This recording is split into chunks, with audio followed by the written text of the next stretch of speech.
You're listening to Truth on Tap with host Kevin Kirsten. Yes, you most certainly are. Yeah, it's the big show. Another show to tell you that. And karma is a bitch. It's the big show. This is my friend that stayed in the haunted hotel, but the haunted hotel shut down. Everybody went on furlough. Yeah. She slept at the graveyard. Turns out ghosts still work during the furlough. Yeah. You're listening to Truth on Tap with your host, Kevin Kierstead. Tonight, we're getting into it again. We're getting into why the government is closed down. And we're getting into what you really need to worry about. Oh, you looked around today, you might have seen some news pieces here or there, and you said to yourself, ain't this kind of a bitch? I could still go to Disneyland if I want, but the World War II vets cannot go to see the World War II memorial. That's kind of a thing. Yes, they broke in and got their way. Did you see how the congressmen came in and were surrounding these men and hugging them? How much of that do you think was genuine? And if it wasn't, let's say you think 50% was genuine and 50% of the congressmen that came in there were not being genuine. They were doing the photo op, saying, look at us, we support vets. What if it was just 50% doing that? Is that enough to make you want to vomit? Did you sit there and look at that like, wait a minute, you're all in there hugging these 80-year-old veterans that are about to kick the bucket. We don't have a lot of World War II veterans left. And hugging them as if you feel their pain. You really feel their pain. You're sharing it with them because you honor our American heroes, don't you? Every last one of you is so full of shit that if those guys were healthy enough, they would have kicked you in the balls so hard that you would have remembered what you had for lunch last month. Ridiculous and pathetic. And these little gatherings they're having at a Washington spot here and a Washington spot there where 4 or 5 from each party come up. And this is what our party's doing. Nay. And this is what the other party's not doing. No. Pretty ridiculous, isn't it? And and I'm going to get all kinds of arguments tonight about, well, wait a minute. We have to stop spending. It's gotten out of control. This is a good time to shut the government down. We have to stop Obamacare, a.k.a. this shit's going to kill us. You're going to get that argument, and then you're going to get, excuse me, we were just coming into this CR clean. There wasn't a deal that was supposed to be had. All of a sudden, somebody grabs it, picks it up, and says, you're not getting this. Oh, you thought you was getting this? You're not getting this. You got to do that little dance. No, the little dance wasn't enough. We need you to do a big dance. No, forget that. We need you to do a stadium full of Macarenas on tight ropes. Yeah, that's what we're looking for before we'll pass a small CR. And then, with this in mind, keeping in mind that a small faction, and this is true, you can disagree or not, but it's true, there is a small faction led by the extreme right within the Republican Party that is pushing Boehner and some of his cronies towards saying, we got to fight this fight. And what a sad thing, because most Republicans, I think, in the House are saying, can we negotiate at another time? This wasn't really a time we had in mind. But it is some kind of leverage. But what we're doing is we're shooting ourselves in the face to get rid of a mole that we don't like with a spread shot, bird shot shotgun. How's that working out for you? So America is going to be walking around going, oof, oof, oof. because we have no face, but we will have stopped a potentially bad health care plan. I'm looking. I got my scales out here. I got the potentially bad health care plan on one side, and I got my America, naturally the anthropomorphic figure that I'm making America. She might even look like the Statue of Liberty, and her face has been shot off. And the Republicans shot her face off. The Democrats finally let go of the health care, so that's on the other end of the balance. And I've got the health care that nobody really knows about, but so many seem to think is evil. We'll get back to that. Now, I'm looking at my Statue of Liberty on the left side scale, and I didn't choose the left side for any other reason than that's the way it popped up in my mind. And sure enough, she's missing her face, going, "Arf, arf, arf." She's trying to sing, "Send me, you're weak and you're poor and you're miserable," but she cannot. All she's got is the "arf, arf, arf." And I'm thinking, fuck, let's not have done that. How about we don't shoot our Statue of Liberty in the face? We let her keep shining her bright light, and we pick another time to fight this battle. Kick the can down the road? That's not what I'm suggesting. I'm suggesting that one of the concessions here can be we're agreeing to get into this budget battle, and we're going to agree to it for 6 weeks straight, and what must come out of it is an agreement, and if an agreement doesn't come out of it, then we may revert to putting large items back on the table. What that does is opens your government back up so you're not losing $1 billion a day. What that does is not approach to you possibly having a double whammy situation coming up at the end of October, because when the debt ceiling is not raised, all hell will break loose in your backyard and beyond. We could be looking at a total financial collapse in the United States and thereby around the world. Asian markets might hang on. Everybody else is going down. All right? Over what? Over what again? Because one small faction of one party decided they didn't like a health care plan and that they were going to hold the hostage of America and the world at gunpoint and say, no, we don't approve this. We're shutting down the government. We will not pay our bills for the first time in history. We will lose our credit rating. The stock market will panic and flop. It will implode, and there will be a financial disaster. The dollar will become worthless. If you don't have gold, you don't eat. There will be riots in the streets. People with bunkers will be like, told y'all so. Told y'all this was coming. Is that what we want to happen in 3 weeks? Is that really what we want to happen? Now, let's stop for a second. Whole lot of blame going around, isn't there? And some of you are saying, Kevin, you're wrong. You're wrong about this stuff. Damn it. We need to get spending under control, and this is a hard-line tactic way to do it. Is it? Is it going to get you what you want? Let's go ahead and go into your scenario where you get what you want. See if you've imagined this end game yet.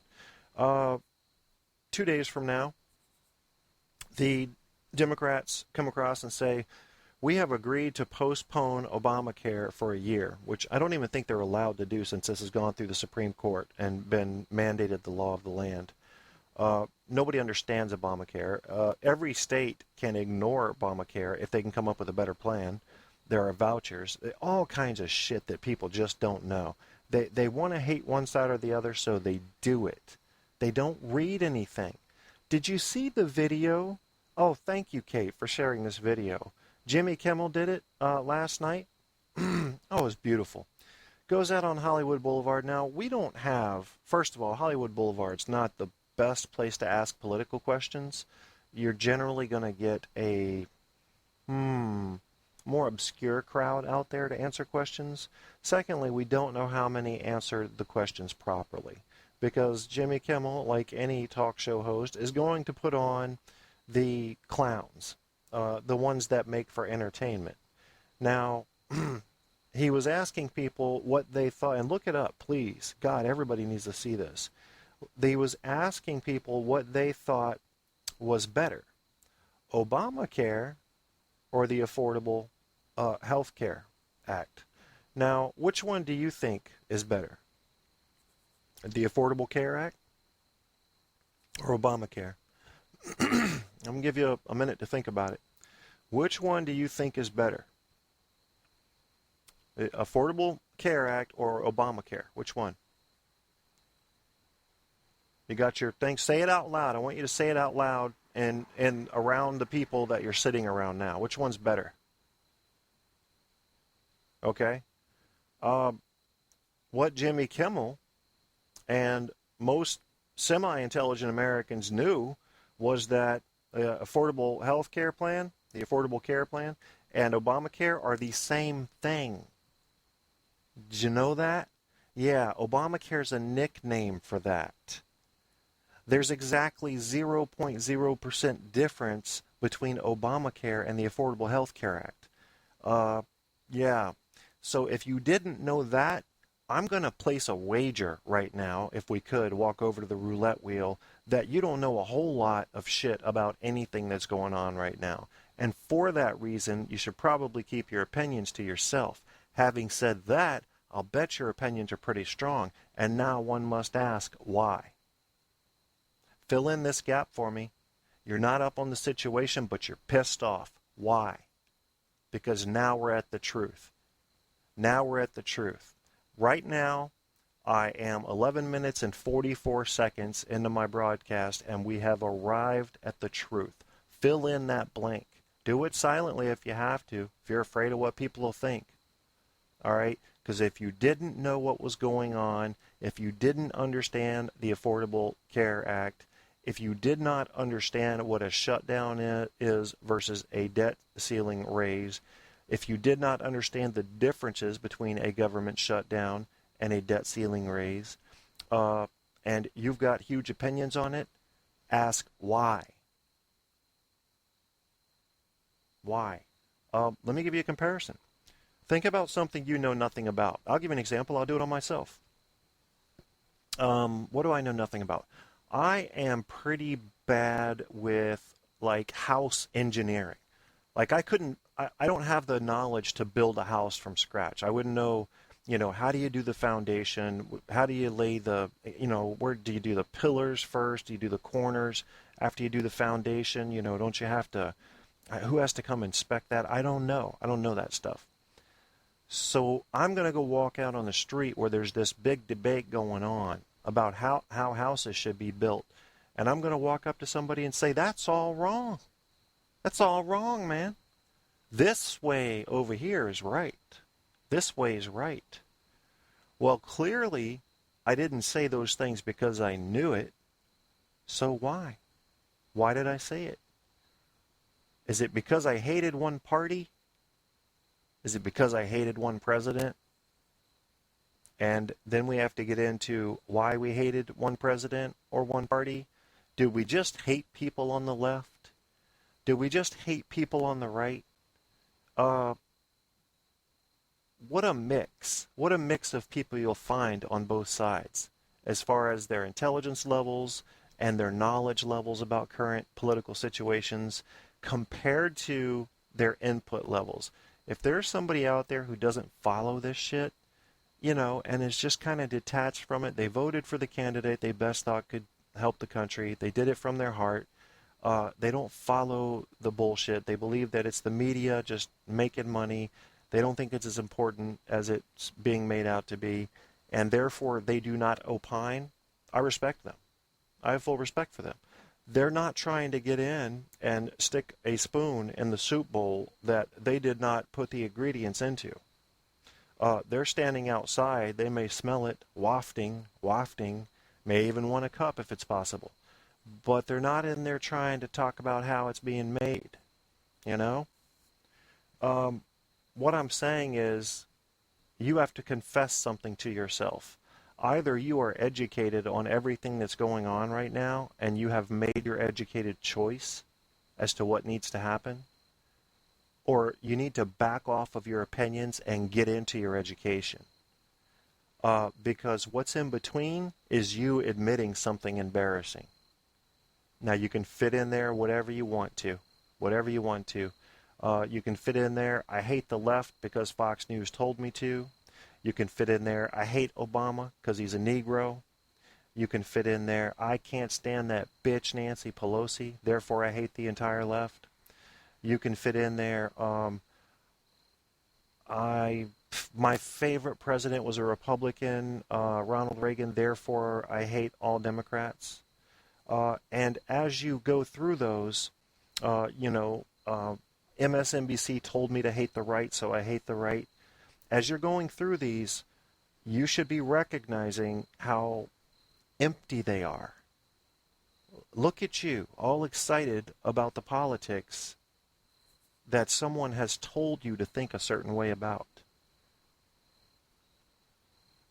I don't know about you, but if that dawned on me, I'd feel ashamed that I had any opinions on politics. I'd be out there going, what the fuck am I talking about construction for? I need to get into some books.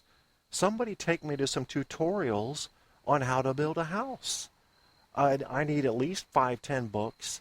I'm going to have to watch a shitload of videos. I'm going to have to talk to experts. I'm going to have to go look at current models, go look at failed models.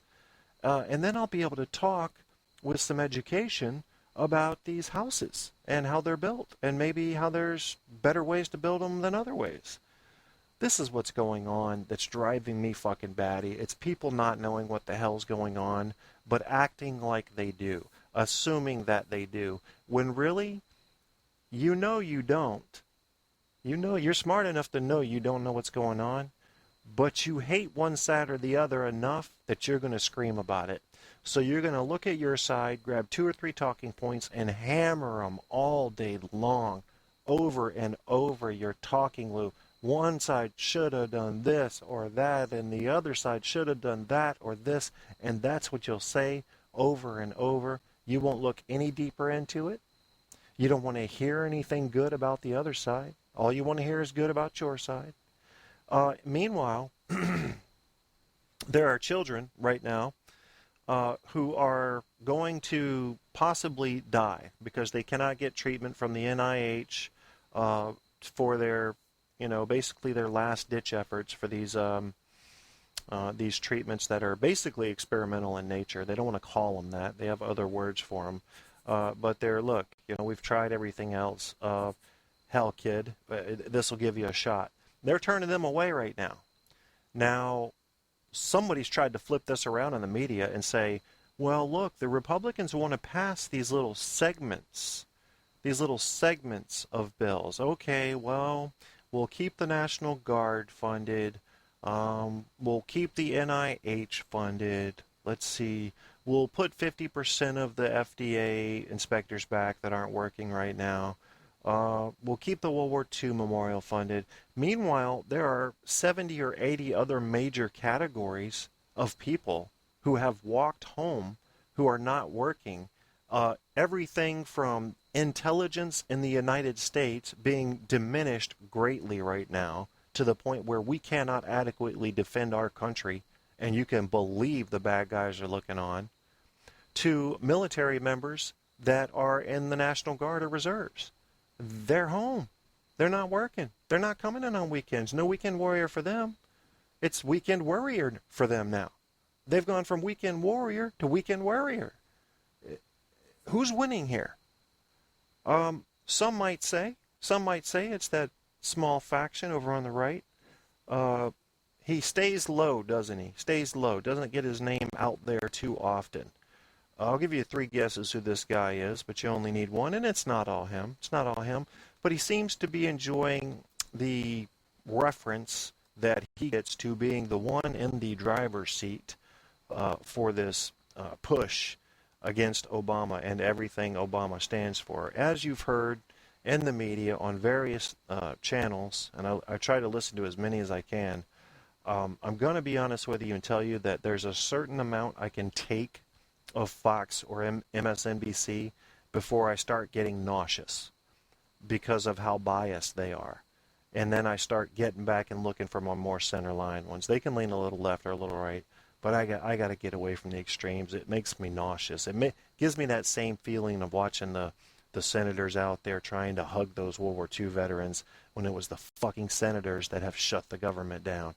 You know, senators, House of Representatives, don't do that bullshit. Just for God's sakes, you look like clowns. You know, how stupid do you think we are? It's ridiculous. It's ridiculous. It is unbelievable.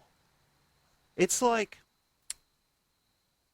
the soldiers on Sherman's march coming up to the house where they've just lit it on fire, taken all the goods out of it, and raped the women inside, and saying, "We're sorry. We know you must be going through hell here, but you see, we're in this war, you know, and there's going to have to be casualties. You know, so we had to take all your food, and our guys had to have some fun, you know. Sorry, you know, but there's going to have to be casualties. We really feel for you." That's kind of what it makes me think of. Oh, what a shame this is. My idea, this is what I'd like to see happen, that I don't think I'll ever see happen.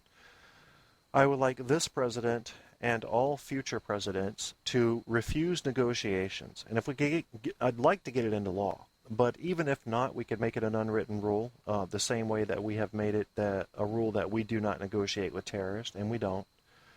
That around the time that it comes to pass small CRs or big budgets, like, you know, the fiscal budget that's going to keep the government open, or raise the debt ceiling to pay for the bills for the money we've already spent, which a lot of people don't even understand. They think we're raising the debt ceiling so we can go borrow more money to blow.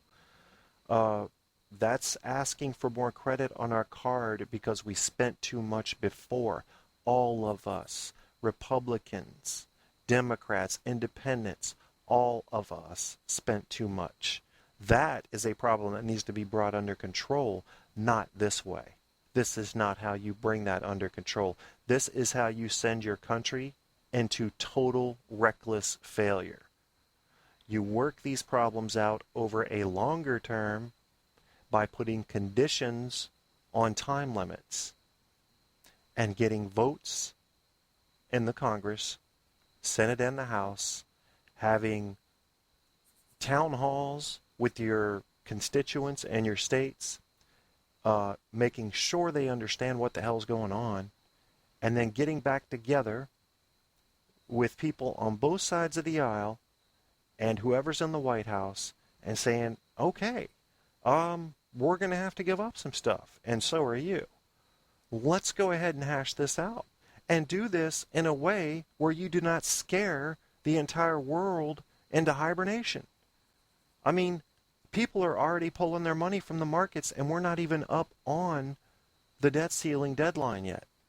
You know why? It's because they see that nothing is moving. And if nothing is moving now, they have no reason to believe that anything will move on the debt ceiling negotiations.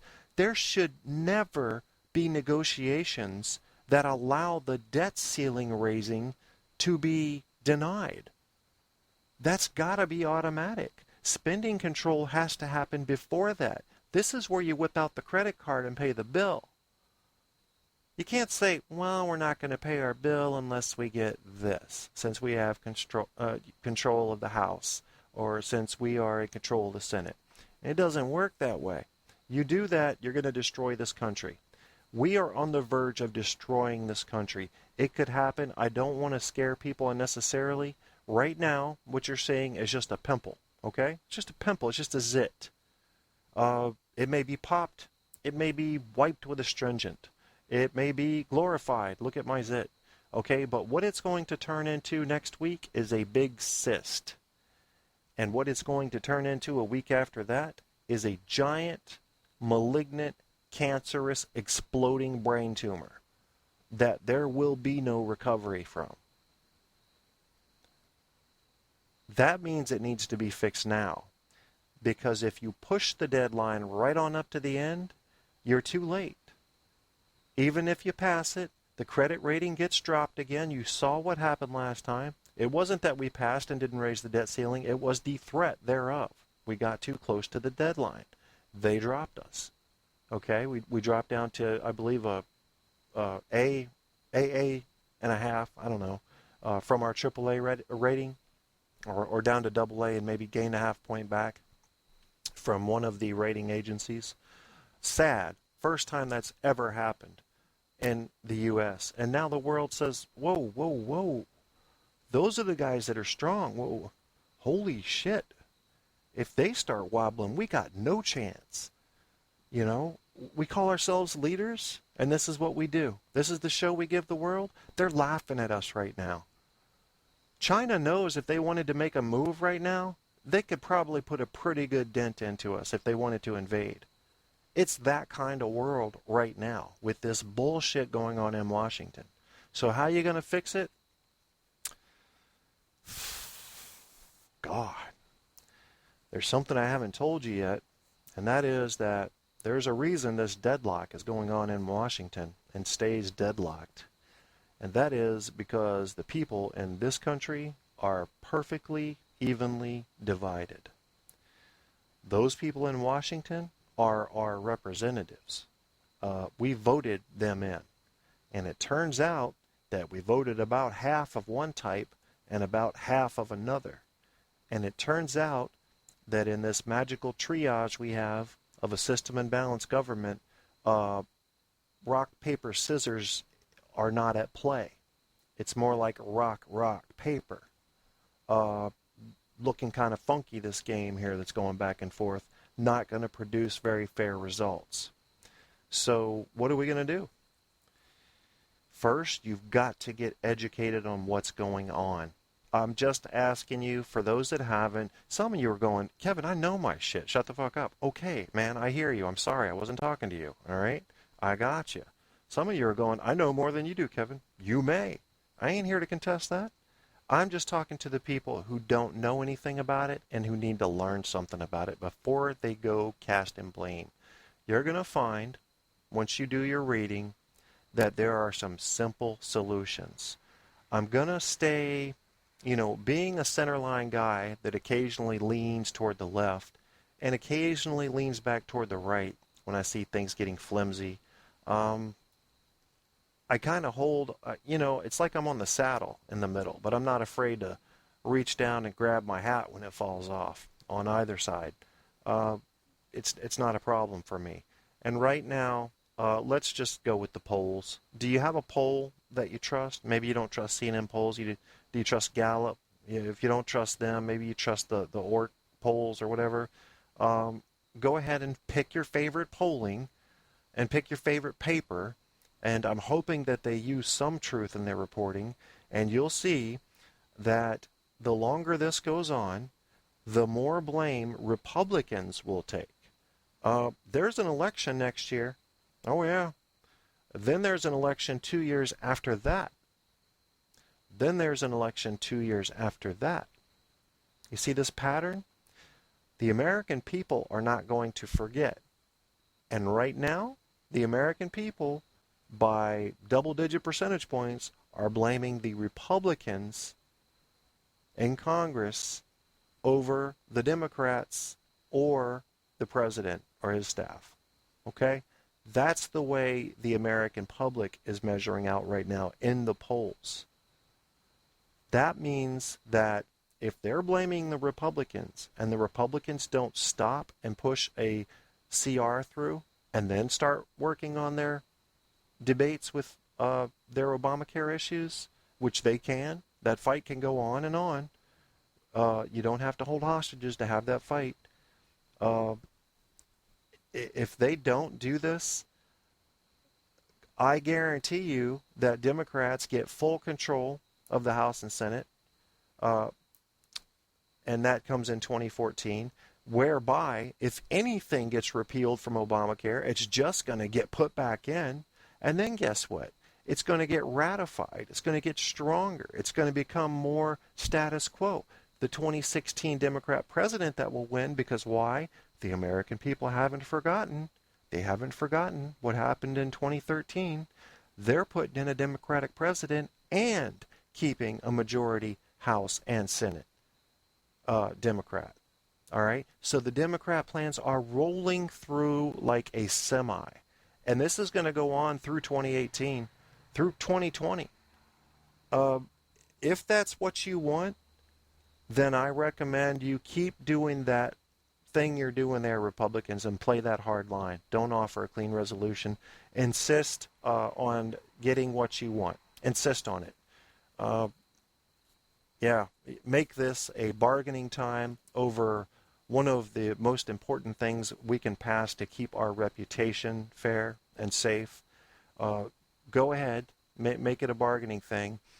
And if we still have a country left in 2014, you won't be enjoying your office at that time because people will not forget.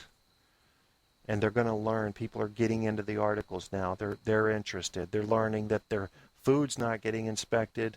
Guess what? It's already hitting home. You've got food not getting inspected. You've got, I'm thinking of right here around where I live. One of the most popular avenues people take to work is the Colonial Parkway down in Jamestown, Yorktown. They had big old blockades set up, closed, because it's the park rangers that patrol that. That's national parkland. It's closed. So just off the bat, right off the top of my head, around my small little area, you're introducing a brand new major traffic problem, a brand new challenge with people having to spend more fuel to get to work, and the confusion that it brings with it and the stress. Just in my little tiny area. Already, that's what's hit. Multiply that times 400 million thousand squared, and you'll start to get a feeling for what's going on around the country. But multiply that times like 10 to the 50th power, and you'll see what's going to happen if we mess with the debt ceiling. The debt ceiling's coming up around 10/17. That thing needs to be done by the 10th. It needs to be done and approved by October 10th. And do you think they're even going to talk about making concessions there if they haven't even worked out shutting down the government yet? That's when the credit rating gets reduced around the 10th if we haven't done anything. That's when everybody yanks their money out of the stock market, goes and buys gold, panics, and hopes for the best. I mean, it's survival bunker time at that point. This is what we could be looking at. You may want to go ahead and get in touch with your congressman at this point and insist on something reasonable. Yep. You may want to do that. You might need to do some reading first, just to make sure you understand what it is you're asking for. 5 news articles, 10 news articles should give you a good lead-in. Try to find some independent sources. Read some Reuters, read some BBC. Then if you got to go to your Fox or your MSNBC, go there. If you're going to one, go to the other, though, so you can get the balanced approach.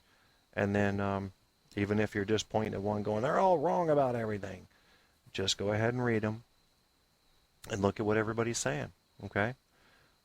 Something's got to give here. Something's got to give, and it's got to give soon. We run this down to the line, to the wire, it fails. We can't even get close to the 17th or 18th of October.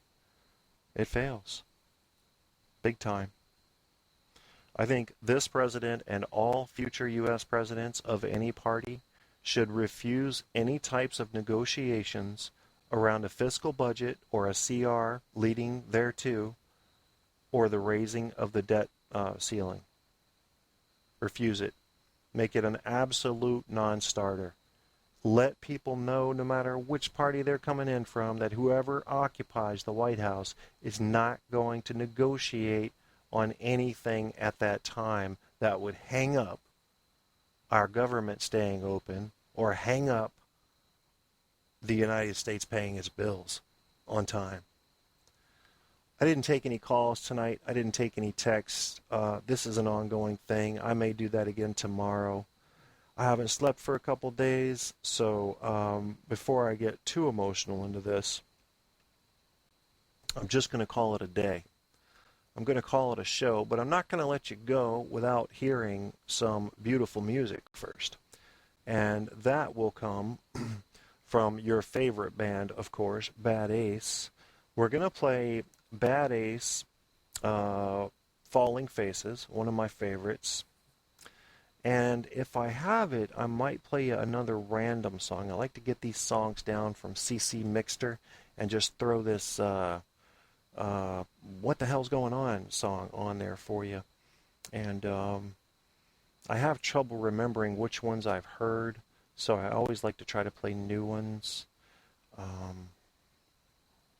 I'm looking now. Here we go. I don't think I've heard this one. It's called J. Lang, Drop the H2O. All right, something about the filtered water treatment. That's going to be interesting. So what you're going to hear is Falling Faces by Bad Ace. They're a local group. You can find them online, badace.com. Find them on Facebook. Drummer in that group, Todd Jenkins, he's got Western Shore Incorporated, HVAC. Take care of your air conditioning and heating needs if you're anywhere near the Northern Neck. I'm going to play them. You're listening right now to a very special show, and let me just remind you of what that is. You're listening to Truth on Tap with host Kevin Kierstead.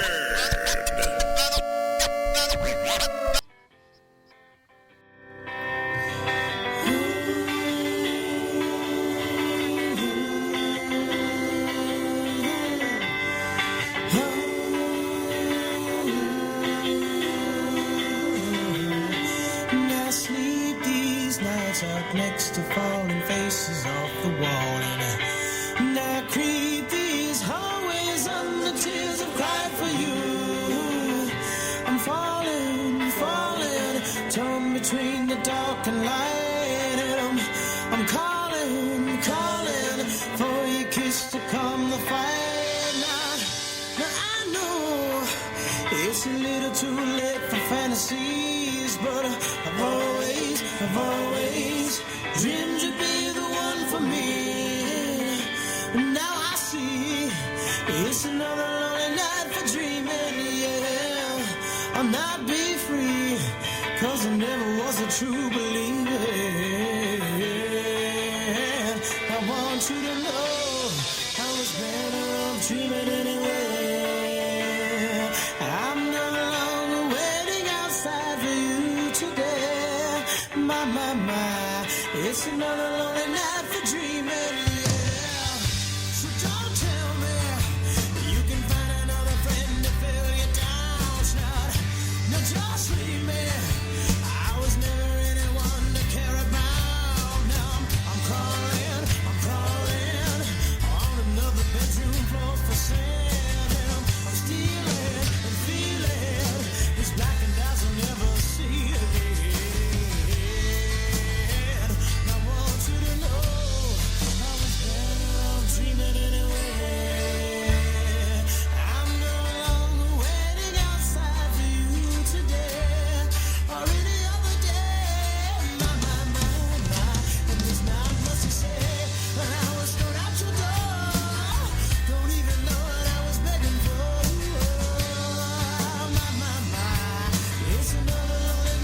Dreaming.